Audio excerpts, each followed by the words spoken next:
6ઠી December નિર્વાણ દિન છે એ લગભગ ખ્યાલ આવ્યો હોય સમાજને તો 10 વર્ષમાં જ આવે, કારણ કે લગભગ 24 વર્ષથી આંબેડકરી મુવમેન્ટની અંદર આમ કામ કરીએ તો ધીમે ધીમે ખ્યાલ આવતો ગયો. એક સમય એવો હતો કે 6ઠી ડિસેમ્બર બાબા સાહેબનું નિર્વાણ દિન છે એવું સમાજને ખ્યાલ આવે એ માટે એક 4-5 મિત્રો હતા અમારી સાથે, અને એ વખતે તો આવું કંઈ પેલું બેનરનું બનતું નહીં, આવું જે આપણે પ્રિન્ટ કરી શકીએ એટલે કાપડ ઉપર પ્રિન્ટ કરતા હતા અને એની ઉપર ગળી વડે લખતા હતા. તો ત્યારે અમે લખાવતા હતા કે ભારતના સંવિધાનના રચયિતા, ભારતની મહિલા, SC ST OBCના અવતાર એવા ડૉક્ટર બાબા સાહેબ આંબેડકરના પરિનિર્વાણ દિન નિમિત્તે કોટી કોટી વંદન. અને એવા બેનરો વેજલપુરની અંદર 4-5 જગ્યાએ અમે લગાવી શકતા હતા. 200 રૂપિયાનું એક બેનર બનતું હતું, 100-200 રૂપિયાનું. એટલે એવા બેનરો લગાવીને લોકોને ખ્યાલ આપતા હતા કે ભાઈ આજે 6ઠી ડિસેમ્બર ડૉક્ટર આંબેડકરનો નિર્વાણ દિન છે. પણ હવે ઘણું પરિવર્તન આવ્યું છે. સોશિયલ મીડિયા છે આપણી જોડે, ઇલેક્ટ્રોનિક મીડિયાની અંદર પણ જરૂરિયાત ઊભી થઈ છે. બીજું, રાજનીતિક પરિકલ્પો એવા બન્યા છે કે મને કે કમ અને લોકોએ 6ઠી ડિસેમ્બરે બાબા સાહેબને યાદ કરવા પડે છે. એનું કારણ એ છે કે આપણે બધા જ છીએ. જેમ જેમ ડૉક્ટર આંબેડકર સાહેબની વાતને વધુને વધુ સમાજ સમજતો થયો એમ બીજા સમાજે પણ એમને એક્સેપ્ટ કરવા માટેની ફરજ પડી છે. એટલે સ્વાભાવિક છે કે નિર્વાણ દિનનો જે કાર્યક્રમ છે એ પહેલાં બાબા સાહેબનું જે સ્ટેચ્યુ છે સારંગપુર, ત્યાં અમે જતા હતા તો 6ઠી ડિસેમ્બર 14મી એપ્રિલ તમને ઢગલા પણ પબ્લિક દેખાય કે તમને રોડ જ ખાલી ના મળે, એટલી બધી રેલીઓ આવી હોય, એટલા બધા લોકો પબ્લિક બી આવેલું હોય ને સ્ટોલ લાગ્યા હોય, પણ 6ઠી ડિસેમ્બર તમને ના દેખાય. હવે ધીમે ધીમે એવું પ્રમાણ વધ્યું છે. આજે લગભગ થોડી ઓછી દેખાય, કારણ કે આજે બીજા એક એવા 2-4 કાર્યક્રમો હોવાનો એટલે પબ્લિક ઓછી હતી. બાકી લગભગ આના અગાઉના 4-5 વર્ષો મેં જોયું કે 6ઠી ડિસેમ્બરે લોકોનો આવવાનો પ્રવાહ વધ્યો છે.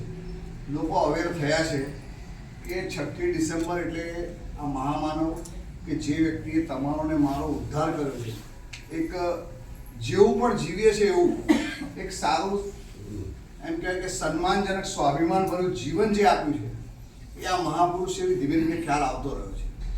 તેમ છતાંય બાબા સાહેબનું જીવન એવું છે કે એમાંથી એટલા બધા પાસા છે કે બધા પાસા પર આપણે કામ નહીં કરી શકીએ. એમણે સામાજિક ઉત્થાનની વાત કરી, આર્થિક ઉત્થાનની પણ વાત કરી, પોલિટિકલ પણ વાત કરી અને ધર્મની પણ વાત કરી. હવે આ બધા અલગ અલગ ક્રિયાકલાપ છે, એમાં તમે હું કે તમે આપણે બધા ફીલ્ડમાં ના લાગી શકીએ. તો અહીંયા જે વિહાર ઊભું થયું અને વિહારના માધ્યમથી આટલા બધા લોકો આવતા થયા, આ બાળકો આવે છે, એમને અલગ અલગ પ્રવૃત્તિઓ મળે છે, આ જ છે વિહારનું કામ. તો આ એક વિહારના કામની એક બાઉન્ડ્રી છે. આનાથી બહાર નહીં જતા તમે આટલું કામ કરશો, અહીંયા આવનારો વ્યક્તિ અથવા તો આની સાથે સંકળાયેલા કોઈ પણ વ્યક્તિ, મારી જો કદાચ નહીં આવતો પણ આની સાથે સંકળાયેલો છે, તો આટલા ફીલ્ડ પૂરતું જો કામ કરશું તો પણ ઘણો એમ કહેવાય કે સ્પીડી આગળ વધશે. ચિંતા ઘણી થાય આપણને કે સારું બાબા સાહેબની વિચારધારા છે, એમણે કહેલી ધર્મની વાત છે, સામાજિક ઇન્ટિગ્રેશનની વાત છે, પોલિટિકલ પાવરની વાત છે, આ બધું ક્યારે સમજાશે? આપણને શું, કારણ કે હજી આપણે 20 વર્ષની અંદર આ મુવમેન્ટને ચાલતી જોઈ છે. પણ ઘણા બુદ્ધિજીવીઓને મેં સાંભળ્યા છે, ડૉક્ટર માને સાહેબને હમણાં જ મેં સાંભળ્યા. માને સાહેબનું પણ કહેવું છે ને મને એ સાચું લાગે છે કે હજી ભારતની લોકશાહી પરિપક્વ નથી થઈ. હજી ભારતના લોકોની શું કહેવાય પરિપક્વતા આવી જ નથી. કારણ કે 1950 પહેલાં તમારું જીવન જ નહોતું. 50 પછી તો લોકોને જીવન મળ્યું છે. 50થી માંડીને 70 વર્ષનો દાયરો બહુ ઓછો કહેવાય. હજી આપણી જે વિચારવાની શક્તિ જે છે એ હજી એટલી ખીલી ના કહેવાય. બાબા સાહેબ આ સમાજમાં પેદા થઈને આ બાબા સાહેબે આપણને શું કે દ્રષ્ટિ આપી છે, એટલે આપણે લગભગ હું એવું માનું છું કે આપણો સમાજ જલ્દી દ્રષ્ટિકોણ છે, તર્ક કરતો થયો, વિચારતો થયો, કોઈ પણ વસ્તુને સમજતો થયો. જ્યારે હજી ઘણો બધો સમાજ છે જે હજી એ વિચારવાની, તર્ક કરવાની એરિયા સુધી પહોંચી જ નથી શક્યો. કારણ કે હજુ 70 વર્ષનો ગાળો બહુ નાનો છે. લોકશાહી આવી છે, લોકશાહીની સાથે સાથે આ બૌદ્ધિક વિચારો, મતલબ સ્વતંત્ર વિચારો, એવું નથી કે બુદ્ધ ધર્મના વિચારો, બીજા અલગ અલગ વિચારો ઘણા બધા છે કે જે ફ્રી માઇન્ડથી વિચારે છે. જ્યારે તમે ઓશોને સાંભળશો તો ઓશોની થિંકિંગ બહુ વાઇડ છે અને બધા ધર્મોને આવર્યા છે, બધા ધર્મોની વાત કરે છે, પણ એક સ્વતંત્ર વિચારોની વાત કરે છે. તો લોકશાહીની અંદર સ્વતંત્ર વિચારોની જે શરૂઆત થઈ છે એ તો હજુ 70 વર્ષ થયા છે, એટલે હજી ઘણો સમય લાગશે. કારણ કે આ ધર્મની બાબત તો એવી છે કે બહુ અઘરું કામ છે. જ્યાં સુધી આપણા માઇન્ડની અંદર યુદ્ધ ના થાય, માઇન્ડની અંદર વિચારોનું યુદ્ધ ના થાય, ત્યાં સુધી સત્ય સમજાય નહીં. હું જે જીવી રહ્યો હતો, મારા વડવાઓએ કે મારા પિતાજીએ કે મારા માતાજીએ મને જે સંસ્કારો આપ્યા હતા, કે મને જે શીખવાડ્યું હતું, મારા પરિવારે જે મને શીખવાડ્યું હતું, મારા કુટુંબે મને શીખવાડ્યું હતું, મારા વતને મને જે શીખવાડ્યું હતું, એ સત્ય કે ડૉક્ટર આંબેડકર કહી ગયા એ સત્ય, તો એ બંનેની વચ્ચે યુદ્ધ થવું જરૂરી છે. યુદ્ધ થશે અને એ વિચારોનું યુદ્ધ છે એ તમને પરમ જગ્યાએ લઈ જશે. કારણ કે હું એ યુદ્ધમાંથી પાસ થઈ ચૂક્યો છું. એવું યુદ્ધ દરેકના માઇન્ડની અંદર થવું જોઈએ. સત્ય શું એમને સ્વીકારવું એની કરતાં યુદ્ધ થઈને સ્વીકારવું એ બહુ સચોટ હશે. અને એ સચોટતાથી સ્વીકારેલો બુદ્ધ ધર્મ એ બહુ જ આગળ વધશે. હું મહારાષ્ટ્રમાં હમણાં જ જઈને આવ્યો. બાબા સાહેબની ચૈત્યભૂમિ છે ત્યાં જઈને આવ્યો. ગયા અઠવાડિયે બાબા સાહેબનો બંગલો છે ત્યાં પણ જઈને આવ્યો. ચૈત્યભૂમિ પર હું જઉં છું, મારું આ ત્રીજો ઓબ્ઝર્વેશન છે. મહારાષ્ટ્ર કરતાં આપણા ગુજરાતના બુદ્ધિસ્ટો ઘણા સારા છે.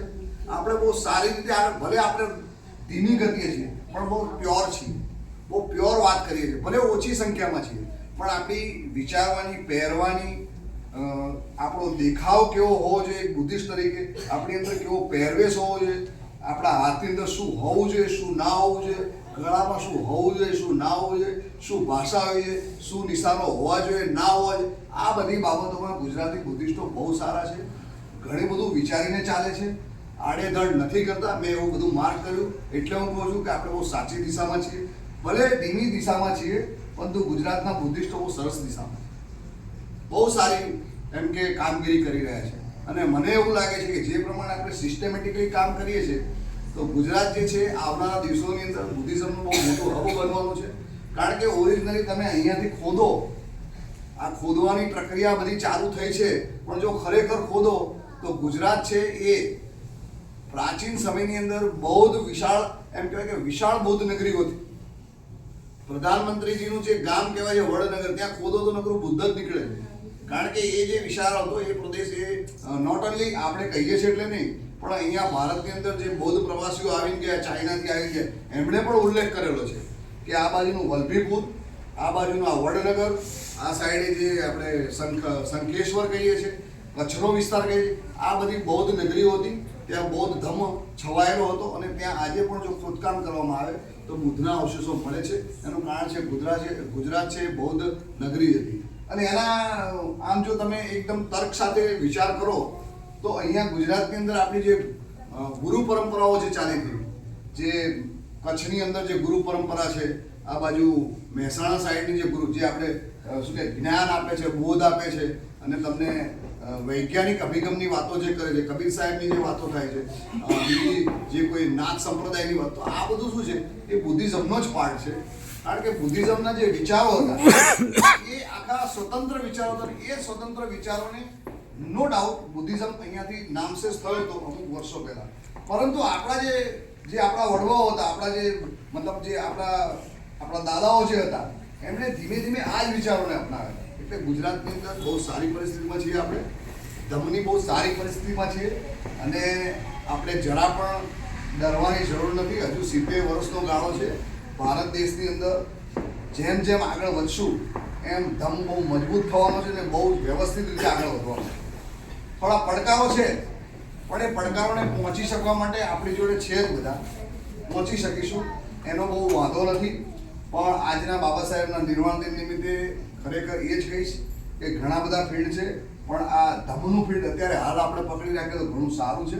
કારણ કે સામાજિક પોલિટિકલ ફિલ્ડ એની માટે હજી આપણે ઘણી બધી શક્તિઓની જરૂરિયાત છે, અને એ આવશે પણ ધર્મનું ફિલ્ડ જ તમને લઈ આવશે. કારણ કે કહેવાય છે કે જે ધર્મ મજબૂત હોય એ દેશની અંદર એ ધર્મની રાજનીતિ ચાલે. એટલે બાબા સાહેબે બહુ લાંબો જ વિચાર કર્યો હતો, પણ એ કમનસીબી આપણે નહીં કરી શક્યા. બાકી એવું નથી કે બૌદ્ધ ધર્મ અપનાવવા પાછળ એક જ વિચાર હતો. બાબા સાહેબનો બહુ જ વિચાર હતો. સોશિયલ હતું, ઇકોનોમિક હતું, સ્પિરિચ્યુઅલ હતું, આધ્યાત્મિક વિચાર પણ હતો, અને ધાર્મિક વિચાર પણ હતો, અને કલ્ચરલ પણ હતું. સાંસ્કૃતિક પરિવર્તન જોઈતું હતું કે સમાજનું આખું સાંસ્કૃતિક પરિવર્તન થાય. એવું નતા ઈચ્છતા કે અહીંથી ભાઈ અને અહીંયા મૂકી દો, પણ એવું ઈચ્છતા હતા કે સમાજનું સાંસ્કૃતિક પરિવર્તન થાય, વૈચારિક પરિવર્તન થાય, અને એ દિશાની અંદર ગુજરાત સારું આગળ વધી રહ્યું છે. એટલે આજે નિર્વાણ દિને એટલું જ કહીશ કે આ જે વિહારની જે એક્ટિવિટી છે આવી ગુજરાતમાં બધે ચાલી રહી છે. એમાં આપણો વિહાર આ જે છે મૈત્રી વર્ષા બૌદ્ધ એની બહુ સરસ એક્ટિવિટી, કારણ કે મને બહાર બધા ફીડબેક મળતા હોય, બધા કહે બહાર મળે કે ભાઈ નહીં મૈત્રી વર્ષા બૌદ્ધનું કામ બહુ સરસ છે, કાંકરિયામાં બહુ સરસ કામ થઈ રહ્યું છે. એવી રીતે ચાંદખેડાની અંદર પણ, એટલે અમદાવાદની અંદર 3-4 વિહારો એવા છે, પંચિમ બૌદ્ધ વિહાર છે કે દરેક વિહારની અંદર એક એક્ટિવિટી. વિહારની જરૂરિયાત કેમ છે?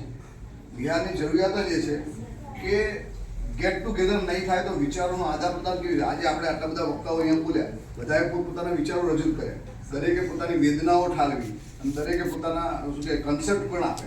તો વિહાર એ મૈત્રી સ્થળ છે, એટલે આવા વિહારોના નિર્માણ થવા જોઈએ. બની શકે કે આંબાવાડીવાળા ભાઈ નહીં આવે, એને એમ કે મને બહુ દૂર પડે છે, આ બાજુવાળા નહીં આવે, મને દૂર પડે છે. પણ જેમ જેમ ધીમે ધીમે બધા નાની નાની સંખ્યામાં વિહારો જો બનતા જશે, ભલે નાની જગ્યા આપણે નાની સંખ્યામાંથી જ ઊભું કરેલું, તો આવી રીતે જો વિહારોનું નિર્માણ થાય તો ડેફિનેટલી બાબા સાહેબનું જે મિશન છે ભારતને જે પ્રમાણે પ્રબુદ્ધ ભારત બનાવવાનું, બુદ્ધ ભારત તો બધા કહે છે, પણ હું એવું માનું છું કે બુદ્ધ ભારત છે એ આપણે નિર્માણ કરી શકશું, પણ તમામ લોકોને જો પ્ર શબ્દ આગળ લાગે, પ્રબુદ્ધ ભારત, પ્રબુદ્ધ વ્યક્તિ છે એ જ બુદ્ધ વ્યક્તિ હોય, એટલે પ્રબુદ્ધ બનશું તો ભારત દેશ 100% બાબા સાહેબના વિચારોનો દેશ બનશે. તો આજના નિર્વાણ દિને સાહેબને કોટી કોટી વંદન કરું છું કે આટલું સરસ અમને જીવન આપ્યું. બાકી જે પ્રમાણેના સાહિત્ય વાંચીએ છીએ તો એમ થાય કે 1950 પહેલાં જન્મ થયો હોત તો આપણી લાઈફ શું હોત.